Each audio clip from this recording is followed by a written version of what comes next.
Dans un monde où l'accès aux soins et à une éducation de qualité reste encore un défi pour les enfants en situation de handicap, il existe des institutions qui œuvrent sans relâche pour briser ces barrières. La Fondation internationale Tiano et Mariam en abrégé Fitima, depuis 20 ans, se positionne en tant que phare pour ces enfants et leurs familles en leur offrant non seulement un cadre d'écoute, mais aussi des services essentiels pour leur épanouissement. Grâce à l'implication de généreux donateurs et partenaires, Fitima a mis en place un programme d'éducation, d'accompagnement et de soutien qui a permis à plus de 7800 familles de sortir de l'errance diagnostique et de l'absence de prise en charge globale.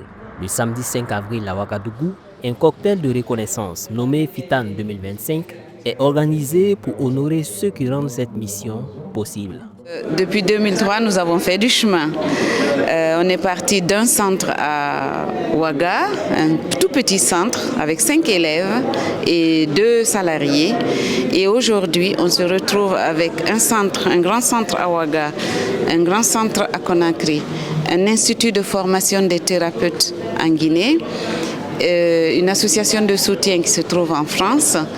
Et on a mis en place une délégation générale pour coordonner un petit peu tout ça. Et les avancées majeures, c'est donc déjà la multiplication des centres, donc la multiplication des bénéficiaires aussi, l'augmentation plutôt du nombre de bénéficiaires, non seulement les enfants en situation de handicap, mais aussi les femmes que nous aidons pour qu'elles atteignent leur autonomie financière, c'est extrêmement important. Et aussi le fait de former aujourd'hui des jeunes à des métiers innovants comme la kinésithérapie ou les auxiliaires de vie sociale et scolaire que nous formons aujourd'hui dans un institut tout neuf qui se trouve à Conakry. Et toutes les sensibilisations que nous menons depuis 20 ans ont permis aussi, on a pu le mesurer d'ailleurs, de changer de paradigme et que le handicap ne soit plus vu comme une fatalité, mais plutôt qu'un état qu'on peut changer. Et pour changer cela, il faut une équipe pluridisciplinaire, il faut des médecins, il faut des paramédicaux, des rééducateurs, il faut des éducateurs spécialisés, il faut aussi toute cette équipe qui assure toute la logistique derrière et tout le fonctionnement d'une fondation. Mais tout ceci ne serait pas possible sans le soutien de toutes ces bonnes volontés, personnes physiques ou personnes morales, qui nous soutiennent depuis plus de 20 ans et qui nous aident. Une activité phare se résume plus aux soins, surtout les soins de rééducation. Il faut dire que c'est une activité qui est très coûteuse pour les familles. Les familles n'arrivent pas à prendre en charge conséquemment la prise en charge sanitaire de ces enfants-là. Et pourtant, la rééducation permet à ces enfants d'être autonomes et de pouvoir mener des actions, des activités comme les autres enfants de leur âge. Donc c'est une action qui mérite pour moi d'être vraiment soutenue pour pouvoir toucher beaucoup d'enfants et redonner le sourire, que ce soit aux enfants et aux parents. Cette soirée étant une occasion de reconnaissance, les partenaires, par leurs mots, expriment leur gratitude et leur soutien indéfectible à la Fondation pour son travail en faveur des enfants en situation de handicap et de l'autonomisation des femmes. La prise en charge des enfants en situation de handicap, ce n'est pas une chose aisée, surtout chez nous en Afrique.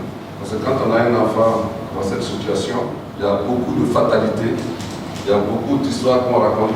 Je pense qu'on n'en a pas encore fait assez. L'engagement implique que nous allons nous investir davantage pour que la mission soit bien accomplie. Et je suis surtout très satisfaite de voir tout l'impact que Fitima a eu dans la vie des familles, dans la vie des enfants. Quand on voit des gens qui ont fait des stages, qui travaillent aujourd'hui, et la mobilisation de tous ceux qui ont pu accompagner, franchement, c'est chapeau. Donc je prends la parole au nom de l'État d'assurance pour vous dire bravo ce soir. Et pour aussi lancer un appel à ceux qui sont là dans la salle. Si vous pouvez aider par votre personne, faites-le. Si vous pouvez aider par vos relations, faites-le. Si vous pouvez amener une entreprise à être sensible et à aider d'une manière ou d'une autre la fondation pour l'accompagnement de ces enfants, je vous en prie, faites-le. Parce que ce qu'ils font est noble.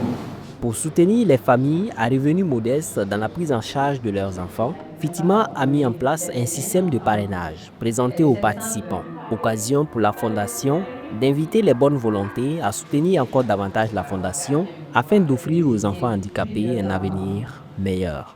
J'ai parlé du nombre de bénéficiaires, ne serait-ce qu'au niveau du Burkina, nous avons au quotidien une 50aine d'enfants qui sont suivis, en Guinée 70 enfants, sans compter les élèves, les étudiants que nous formons. Tout ceci a un coût.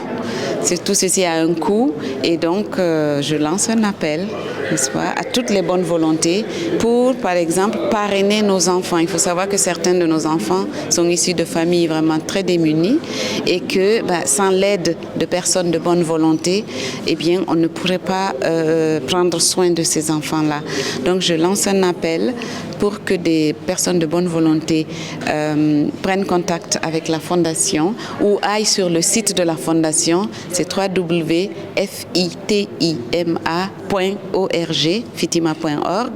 ou alors la page Facebook, la Fondation internationale Thierno et Mariam, et les personnes pourront trouver toutes les informations pour savoir comment elles doivent nous aider. Et nous attendons vraiment beaucoup de bonne volonté pour cela. La soirée s'achève sur une note d'espoir et de solidarité. Fitima, à travers cette cérémonie de reconnaissance, montre qu'en réunissant les forces vives autour de la cause des enfants en situation de handicap et de l'autonomisation des femmes, il est possible de transformer des vies et de leur offrir un avenir plus radieux.